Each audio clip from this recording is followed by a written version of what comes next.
আসসালামু আলাইকুম। তোমরা যারা বর্তমানে নবম দশম শ্রেণীতে পড়তেছো কিংবা সামনে যারা এসএসসি পরীক্ষা দিবে, তোমাদের ভাইয়া গণিতের ঘ বিভাগে পরিসংখ্যান অধ্যায় থেকে 2026 সালে আসা কোশ্চেন, ঢাকা বোর্ড 2026 সালে আসা কোশ্চেনটির আজকে আমরা সংক্ষিপ্তকর নির্ণয় করবো। আমরা আরেকটি ভিডিও আপলোড করছিলাম, সেখানে মধ্যক প্রচুরক গাণিতিক গড় নির্ণয় করে দিয়েছিলাম। ভিডিওটি বড় হয়েছিল, যার কারণে সংক্ষিপ্ত করটা নির্ণয় করিনি। তার ওই ধারাবাহিকতায় আজকে আমরা সংক্ষিপ্ত করটা নির্ণয় করে দিব। তাহলে আমাদের খ নম্বরে আসা যতগুলো টপিক আছে সবগুলো শেষ হয়ে যাবে। তোমরা যারা দেখোনি আগের ভিডিওটি দেখে আসো। তো আমরা শুরু করি। তো ভাই দেখো, এখানে তুমি যদি আমাদের সংক্ষিপ্তকর নির্ণয়ে ছক আছে টোটাল, মনে করো ছক তোমার লাগবে টোটাল 5টা ছক। তার মধ্যে শ্রেণী ব্যাপ্তি লাগবে, তারপর মধ্যমান লাগবে 2 নম্বর ছকটা মধ্যমান, তারপরে গণসংখ্যা, তারপরে ইউআই মানে ধাপ বিচ্যুতি, আর এফআই ইউআই মানে গণসংখ্যা ধাপ বিচ্যুতি। আর গণসংখ্যাকে আমরা বলি এফআই, আর মধ্যমানকে আমরা বলি ইউআই। ঠিক আছে, আমরা তাহলে এখন সুন্দর ইয়াটা করি দেই। এই গণসংখ্যা এটাকে আমরা বলি এফআই, আর মধ্যমানকে আমরা ইউআই বলি, সরি মধ্যমানকে আমরা এক্সআই বলি। আর এখানে ধাপ বিচ্যুতি ইউআই আর গণসংখ্যা ধাপ বিচ্যুতি এফআই ইউআই। ঠিক আছে, এবার আমরা একটা কাজ করব, মধ্যমানটা নির্ণয় করব। মধ্যমান নির্ণয় খুব সহজ, একটা পাইলে সব পাওয়ার কথা তোমাদের। দেখো এখানে গণসংখ্যা কিভাবে মধ্যক নির্ণয় করবা, 41 আর 50 কে আমরা যদি যোগ করি, যোগ করে 2 দিয়ে যদি আমরা ভাগ দেই, তাহলে আমরা পেয়ে যাব কিভাবে আমাদের মানে মধ্যমানটা নির্ণয় করে। এখন যেমন নির্ণয় করে দেখো, এখানে কত দেওয়া আছে, 41 দেওয়াই আছে। তাহলে 41 কে যদি আমরা 41 যোগ 50 করি, তাহলে আসে আমাদের 91, ভাগ যদি 2 দিই তাহলে আসতেছে আমাদের 45.5। যেহেতু এখানে 10 ঘর সমান দেওয়া, তাহলে একটা মান বের করলে আমরা কিন্তু বাকি মানগুলো আমাদের বের করা লাগবে না, আমরা 10 করে যোগ করে দিয়ে আমরা করতে পারবো 45.5। তাহলে 45.5, তারপরে আমরা 10 যোগ করলে হবে 55.5, তারপরে 65.5, তারপরে 75.5, তারপরে 85.5, তারপরে কি 95.5। আমরা কিন্তু খুব সহজেই মধ্যমানটা নির্ণয় করলাম, কারণ একটা নির্ণয় করলে ভাই এত সময় তো আমাদের পরীক্ষা হলে থাকে না। আমরা একটা নির্ণয় করবো, বাকিগুলো আমরা বের করার চেষ্টা করব। ঠিক আছে, এবার আমরা কি করব, গণসংখ্যা মধ্যমান নির্ণয় শেষ। ইউআইটা কিভাবে নির্ণয় করবা দেখো।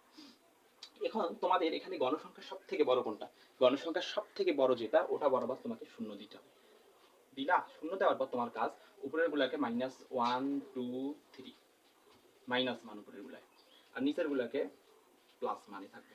থাকার পর এই যে এফআই আর ইউআই, মানে এখানে যে এফআই আর ইউআই, এটা গুণ করে আমরা এফআই আর ইউআই এর মানটা আমরা বের করব। ঠিক আছে, এখন কিভাবে বের করবা দেখো, 3 3 গুণ করলে হয় 3 3 9, 3 3 কত হয় 9, এটা -9, 4 দুগুণা 8 -8, 10 অক্ষে 10 -10, তার মানে এটা হ্যাঁ পাইলাম আমরা।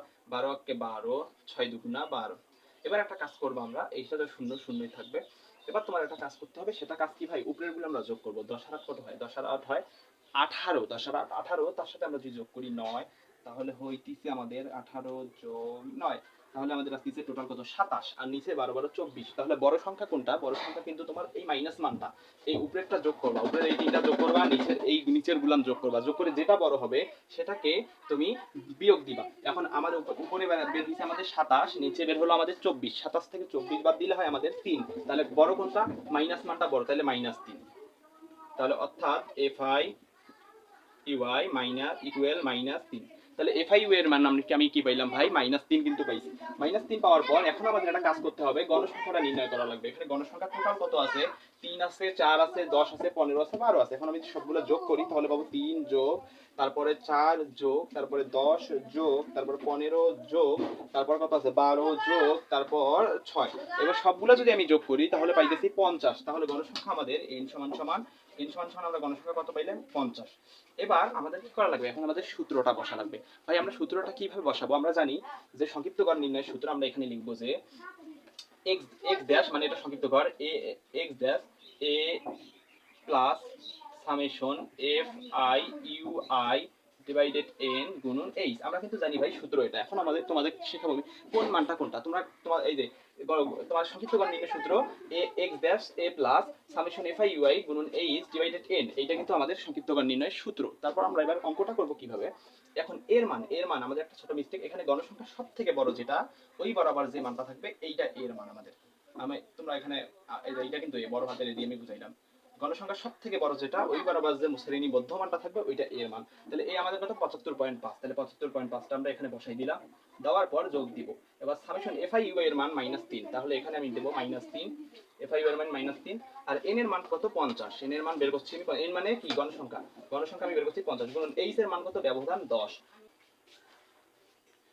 তো আমরা যদি এটাকে গুণ করে ভাগ করে এটাকে যোগ করি তাহলে আমাদের আসছে কত 74.9 আসছে যোগ করে গুণ করে ভাগ করলে আমাদের আসছে 74.9 তো এটাই আমাদের অ্যানসার তো খুব সহজেই আমরা কিন্তু এইভাবে ভাইয়া সংক্ষিপ্ত গড় নির্ণয়টা শিখে গেলাম তো আমরা মধ্যক নির্ণয় কিভাবে করব প্রচুরক কিভাবে করব গাণিতিক গড় সংক্ষিপ্ত গড় খ নাম্বার এই চারটা টপিকের বাইরে আসে না চারটায় আমরা খুব সহজেই নির্ণয় করা শিখলাম তো তোমাদের যাদের ভিডিওগুলো আমাদের ভালো লাগতেছে তারা চাইলে তোমাদের বন্ধুদের শেয়ার করতে পারো এবং লাইক সাবস্ক্রাইব করে আমাদের পাশে থাকতে পারো তো আজকে এই ছিল ছোট একটি ভিডিও তো আল্লাহ হাফেজ ভালো থাকো